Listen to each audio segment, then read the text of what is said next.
जिले की हलचल। आकाशवाणी लखनऊ से प्रस्तुत है जिले की हलचल। आज सुनिए बागपत और अलीगढ़ जिलों की हलचल। पहले सुनते हैं बागपत जिले की हलचल। आलेख और स्वर है राजीव पंडित का। महाभारत की धरा बागपत में बरनावा और सिनोली के बाद अब तिलवाड़ा गांव में भी भारतीय पुरातत्व सर्वेक्षण विभाग ने उत्खनन का कार्य शुरू कर दिया है। प्रारंभिक उत्खनन में टीम को खंडित छोटे छोटे मर्दभांड मिले हैं, जिनके आधार पर खुदाई का कार्य आगे बढ़ रहा है। पुरातत्व विभाग के अधिकारियों को उम्मीद है कि तिलवाड़ा की भूमि में भी महत्वपूर्ण पुरावशेष मिलेंगे, लेकिन अभी कुछ समय का और इंतजार करना पड़ेगा। पुरातत्व विभाग के सहायक अधीक्षण पुरातत्वविद भूपेंद्र सिंह फोनिया के नेतृत्व में 8 सदस्यीय टीम ने लगभग 2 बीघा भूमि पर उत्खनन का कार्य शुरू किया था। तिलवाड़ा गांव के रहने वाले आरआरडी उपाध्याय ने टीम के अधिकारियों से बातचीत कर मांग की गांव के दूसरे टीले पर भी उत्खनन किया जाए। सांसद डॉक्टर राजकुमार सांगवान ने भी उत्खनन स्थल का निरीक्षण करते हुए अभी तक मिले प्रोसेस के बारे में जानकारी हासिल की। भूपेंद्र सिंह फोनिया ने बताया कि अभी तक उत्खनन में छोटे मर्दभांड निकले हैं। समाज सेवी आरआरडी उपाध्याय ने बताया, गांव तिलवाड़ा में पुरातत्व विभाग द्वारा की गई खुदाई में खंडित मर्दभांड व कुछ अवशेष निकल रहे हैं। यह भी महाभारतकालीन क्षेत्र से जुड़ा हुआ गांव है। एनसीआर आयुक्त व नोडल अधिकारी संयुक्ता समदार ने खेड़की गांव में जन चौपाल लगाकर लोगों की समस्याएं सुनी। उन्होंने जन कल्याणकारी योजनाओं के स्टॉलों का निरीक्षण करते हुए जानकारी हासिल की। इस अवसर पर फार्मर रजिस्ट्री का स्टॉल भी लगा था, जिसमें बताया गया कि बागपत जनपद में 5वें स्थान पर है। यह देखकर नोडल अधिकारी ने जिला अधिकारी जितेंद्र प्रताप सिंह को शुभकामनाएं देते हुए उनकी कार्य प्रणाली की सराहना की। नोडल अधिकारी ने एक मुफ्त समाधान योजना के बारे में जानकारी ली।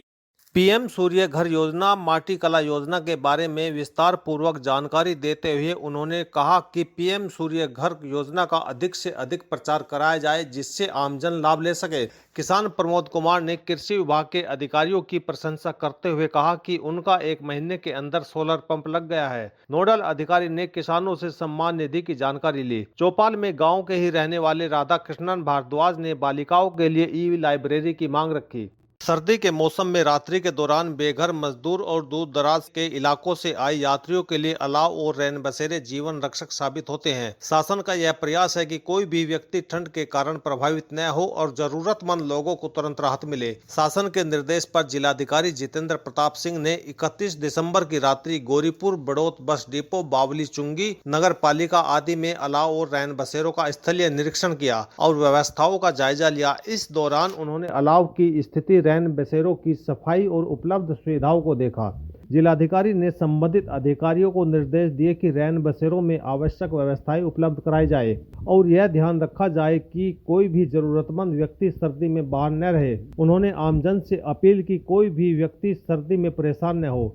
पूर्व प्रधानमंत्री स्वर्गीय अटल बिहारी वाजपेयी की जन्म शताब्दी वर्ष को 19 से 24 दिसंबर तक सुशासन सप्ताह के रूप में मनाया गया, जिसके क्रम में कलेक्ट्रेट सभागार में प्रशासन चला गांव की ओर के अंतर्गत जिला स्तरीय कार्यशाला का आयोजन किया गया, जिसमें सेवानिवृत्त IAS अधिकारी व बागपत के पूर्व जिलाधिकारी अजय दीप सिंह ने भाग लिया। कार्यशाला में जनपद, तहसील, ब्लॉक एवं नगर निकाय के अधिकारी मौजूद रहे। कार्यक्रम का उद्देश्य ग्रामीण विकास को सुदृढ़ करना, जन सेवा में पारदर्शिता लाना और प्रशासन को जनता के नजदीक लाना था।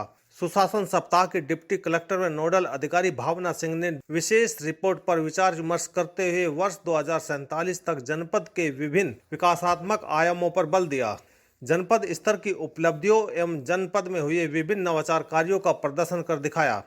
विकसित बागपत वर्ष 2047 की संकल्पना है कि बागपत कैसा होगा। आर्थिक, शिक्षा, चिकित्सा, खेल, बागपत ग्लोबल पर प्रेजेंटेशन किया। उन्होंने कहा कि प्रशासन गांव-गांव चौपाल लगाकर जन कल्याणकारी योजनाओं का असहाय व वंचित लोगों को लाभ दिलवा रहा है। अजय दीप सिंह ने कहा कि बागपत NCR का क्षेत्र है जो दिल्ली के नजदीक है, तो अच्छी प्लानिंग के साथ कार्य करें। कस्तूरबा गांधी आवासीय बालिका विद्यालय बड़ौत व छपरौली में जिलाधिकारी जितेंद्र प्रताप सिंह ने बालिकाओं के साथ नववर्ष मनाया। उन्होंने बच्चों को शुभकामनाएं देते हुए उपहार भेंट किए। इस अवसर पर तुलसी, मुस्कान, समरीन व इसरा के जन्मदिन पर केक काटकर सेलिब्रेट किया। बालिकाओं ने जिलाधिकारी से संवाद करते हुए करियर को लेकर सवाल पूछे। विद्यालय की 118 छात्राओं की शिक्षण और सीखने की रुचि की उन्होंने प्रशंसा की। उन्होंने शिक्षिकाओं की मेहनत की भी सराहना की। जिलाधिकारी ने बालिकाओं से कहा कि आप जो भी कार्य करें पूरी मेहनत और लगन से करें। कस्तूरबा गांधी आवासीय बालिका विद्यालय बड़ौद की वार्डन मधु त्यागी ने बताया। नव वर्ष के शुभ अवसर पर डीएम महोदय श्री जितेंद्र प्रताप सिंह जी के द्वारा सभी छात्राओं को उपहार प्रदान किया गया। उन्होंने उपस्थित सभी 118 छात्राओं को उपहार स्वरूप बैग, स्टेशनरी आदि प्रदान की। बागपत जिले की हलचल के बाद आइए सुनते हैं अलीगढ़ जिले की हलचल। आलेख और स्वर है रजनीश सिंह का। अलीगढ़ मुस्लिम विश्वविद्यालय के कृषि विभाग के प्रोफेसर ने एक ऐसा रोबोट बनाया है जो किसानों के खेत से फल और सब्जियों को तोड़कर उनके लिए लाएगा। फल और सब्जियों को तोड़ने के साथ ही यह रोबोट इन्हें सुखाकर सुरक्षित भी रखेगा, जिससे कि फल और सब्जियां सड़े नहीं। प्रोफेसर का मानना है कि यह आविष्कार देश के किसानों के लिए वरदान साबित होगा और लोग देश विदेश में इस तकनीक का इस्तेमाल करके सुरक्षित खेती कर सकेंगे। अलीगढ़ मुस्लिम विश्वविद्यालय के कृषि विभाग के post harvest engineering and technology विभाग के डॉक्टर फैजान अहमद ने यह आधुनिक आविष्कार किया है। उन्होंने बताया कि उनकी डिजाइन को बीते नवंबर 2024 में विश्व बौद्धिक संपदा संगठन से पेटेंट भी मिल चुका है।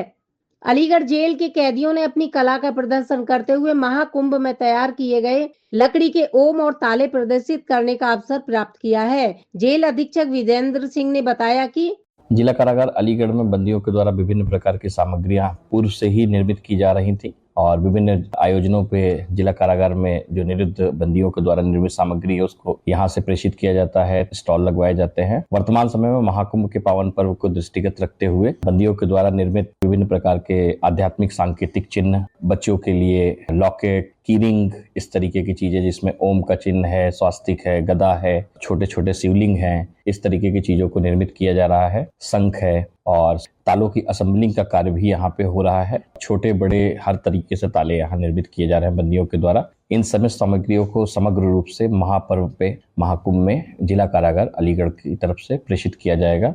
इस पहल के तहत जेल में बंद कैदियों द्वारा रोजाना लगभग 1200 ताले तैयार किए जाते हैं, जिन्हें श्रद्धालुओं के लिए सस्ते दामों पर उपलब्ध कराया जाएगा। जेल प्रशासन का मानना है कि यह प्रयास न केवल कैदियों को आत्मनिर्भर बनने में मदद करेगा, बल्कि उन्हें समाज में पुनः स्थापित होने का एक मंच भी प्रदान करेगा। इस महाकुंभ के दौरान जेल विभाग का खास स्टॉल होगा, जहां श्रद्धालुओं कैदियों द्वारा बनाए गए उत्पाद खरीद सकेंगे, जिससे उन्हें कौशल की पहचान और नए अवसर मिलेंगे।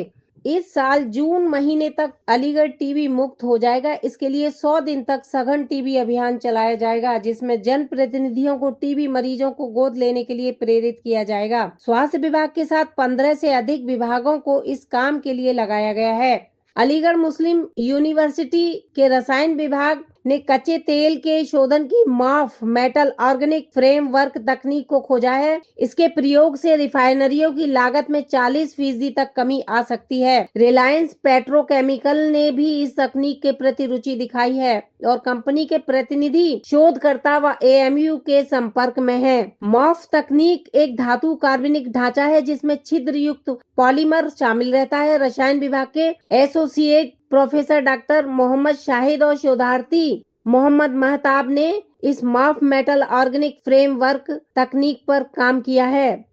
Uttar Pradesh counselling science technology यूपीसीएसटी ने जनवरी 2022 में शोध के लिए प्रोजेक्ट एएमयू को दिया था। इसके बाद कच्चे तेल के शोधन के लिए प्रयोगशाला में काम शुरू किया गया है। 2 साल की मेहनत के बाद शोधकर्ता को कच्चे तेल से पेट्रोल को अलग करने के साथ उसमें मौजूद सल्फर थाइरोपेन नामक तत्व को भी अलग करने में सफलता मिली है। यह वह तत्व है जो वाहनों के इंजन को नुकसान पहुंचाता है। इस तकनीक से तेल शोधन की लागत भी कम होगी। मोहम्मद शाहिद ने बताया कि शोध को अमेरिका से पेटेंट कराने की तैयारी की जा रही है। ताला और तालीम की नगरी अलीगढ़ में अब 15 देशों की पुलिस की वर्दी के लिए स्टार, मोनोग्राम, बिल्ले, लोगो और बेल्ट का बक्कल तैयार किया जा रहा है। क्योंकि इन सभी से वर्दी सजती है, लिहाजा बड़े ही आकर्षक तरीके से इन्हें बनाया जा रहा है। सबसे बड़ा ऑर्डर नेपाल, श्रीलंका और मलेशिया से है। यह था आकाशवाणी लखनऊ के क्षेत्रीय समाचार एकांश द्वारा प्रस्तुत जिले की हलचल का आज का अंक।